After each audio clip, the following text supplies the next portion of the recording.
David, welcome back to the program. I was just blown away by your piece on Substack titled La Rosa's Smoking Gun on Voter Purging. You say, opening paragraph, this time 157,857 Ohio voters are on the list to be purged.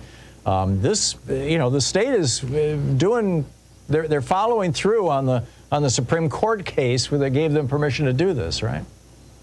Yeah, I mean, we fought them. Believe it or not, we'd won at the circuit level, which was sort of an upset here in the Sixth Circuit. It's a pretty conservative circuit. And then when the Supreme Court took the case, this was a number of years ago, it just felt bad. And by 5-4, they basically decided that they could. The key problem with the purging in Ohio is not that they're purging. It's not even purging. Not that they're removing voters who have passed away or who are removed, which is a legitimate reason to clean up your voting files.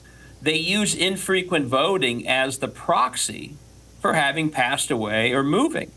And as you've written about, and as I've written about, that turns out to be a horrific proxy because you capture millions of people who simply didn't vote in several elections, didn't return a single postcard, when the truth is only a very small percentage of people either passed away or moved. So the process is inherently flawed. And the Supreme Court said, well, that's okay, you can do it anyway. And now we're stuck with years of massive numbers of people being purged. And as I try and write about in Substack, many of them, at least the last time we were able to see a list like this, 20% were literally knocked off the rolls by complete error. They should have been on the list. Even the president, the League of Women Voters of Ohio, was purged as if she wasn't voting when she had been. So it's a really flawed system, and they just keep moving forward with it. Yeah.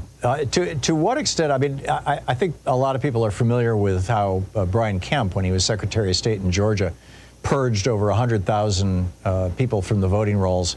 And then the second time around, it was over 300,000. Greg Palast actually ran the list of purged people against Amazon's database of home addresses and found that there were over 300,000 people inappropriately or improperly purged. But he in that first election against what's her name? He won by 50,000 votes, but he had purged 100,000 people before the election.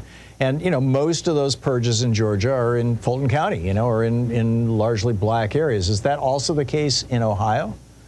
Yeah, I have someone who's helping me look through the current list to see where it breaks down by county. But the history of the last 10 years has been massive disproportionate impact in cities and urban areas.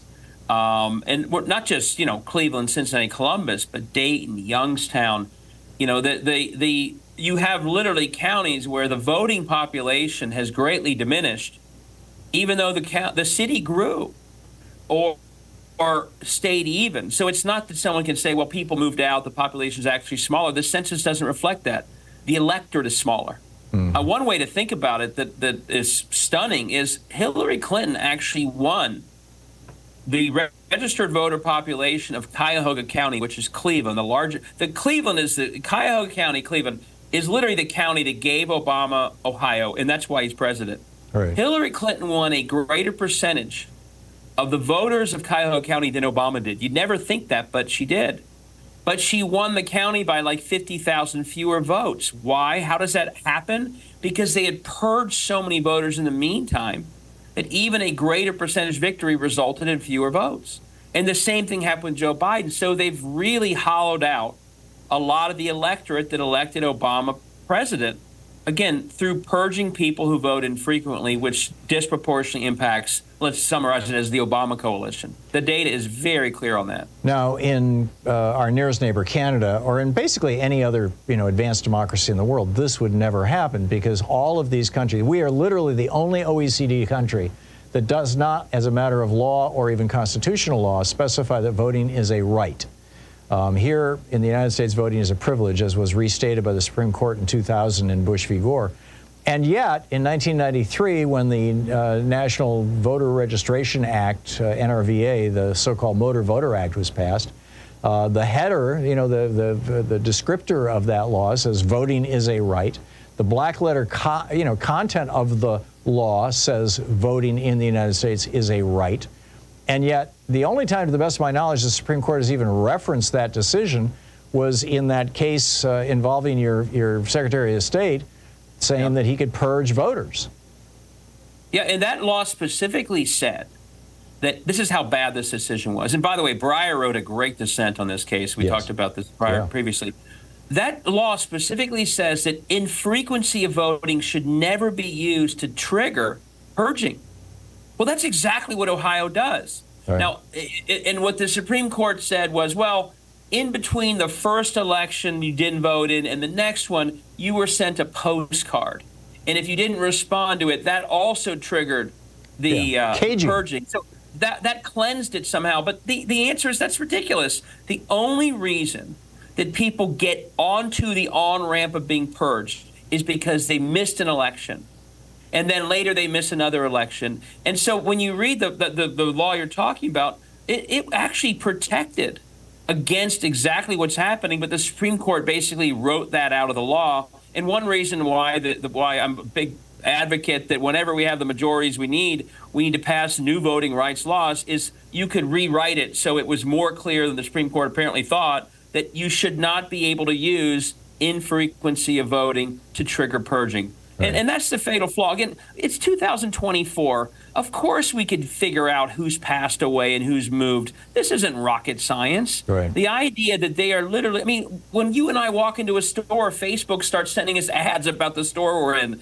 People know where people are. The idea that they can't figure out how to update lists without knocking out all these people who simply chose not to vote, maybe they weren't inspired, maybe it was whatever reason, choosing not to vote in elections should not mean that your government eliminates you entirely. And that's what's happening in the state of Ohio right now. Yeah, great. You know, former BBC reporter Greg Palast has done the numbers crunching and you know, paid for the you know, analysis of the lists in Georgia, and done a fair amount of the same thing in Texas. And on this program, he said that both Texas and Georgia would be blue states if it wasn't for voter purges.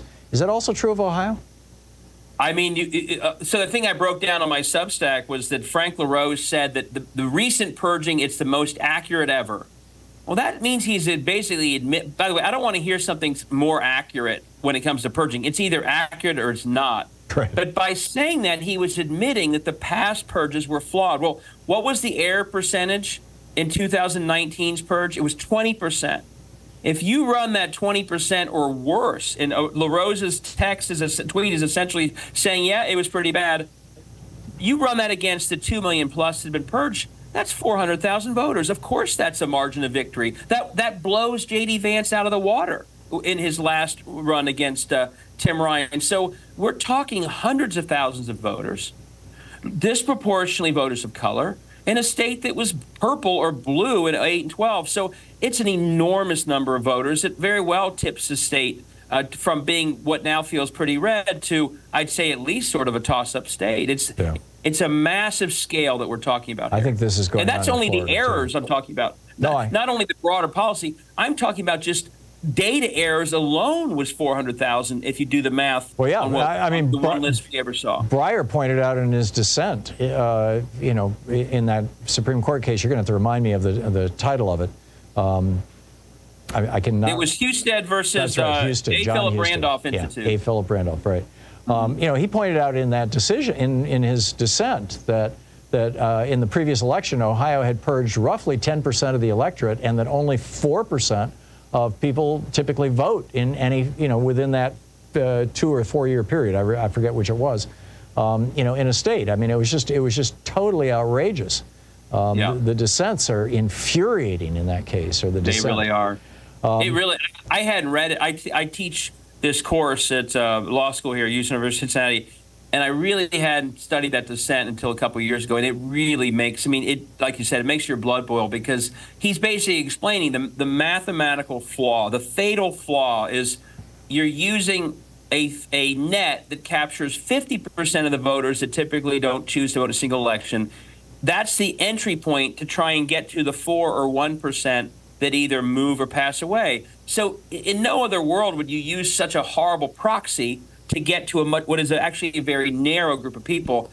And they're not doing that by accident. I mean, they know what they're doing. Yeah. Other states that do this well, of course we want to clean up our rules. They simply use the, change of address forms. Right.